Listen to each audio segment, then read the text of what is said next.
What's going on, guys? I've got a Chevy Cruze. I'm gonna help you out as far as changing the headlight bulbs. This one is a 2015. Now there's one bulb that does the high and low beam on either side. So there it is right here for the driver's side. Passenger side, same color connector. It's right here. This is a special connector. You have to pull this gray piece out and away from it.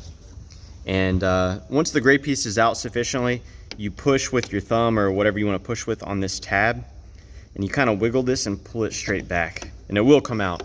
It may take some coaxing. Once that's done, you can kind of push on this and it will rotate counterclockwise like so and pull straight out. And the new bulb will probably come with a new O-ring, so you'll want to make sure that you get the old O-ring out.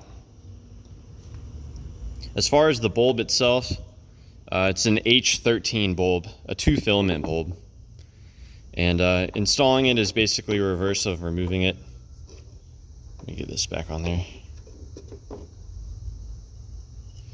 You basically pop it in there, and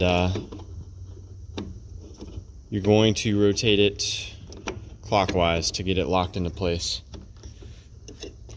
And click the connector back on, and then be sure to pop this piece back down. I think the purpose of that is to prevent this from becoming disconnected accidentally somehow. I'm also going to point out to you where the fuses are for the high beam. Those could get blown, I guess. If you pop this cover off, the two fuses are right here, these two 10-amp fuses. And the one closer to the front, that's going to be 37. That's for the right-hand side high beam. So that's the right-hand high beam, and that's the left hand. Now, as far as the low beam goes, they don't have a dedicated fuse, best I can tell. They are fed directly from the body control module, and there are various fuses that go to that, and you can check those in here.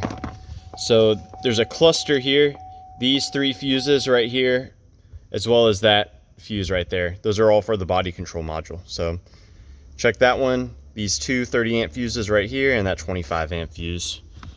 You may find an issue with those if your low beam's not coming on. So yeah, I hope this helps, and let me know if you guys have any questions.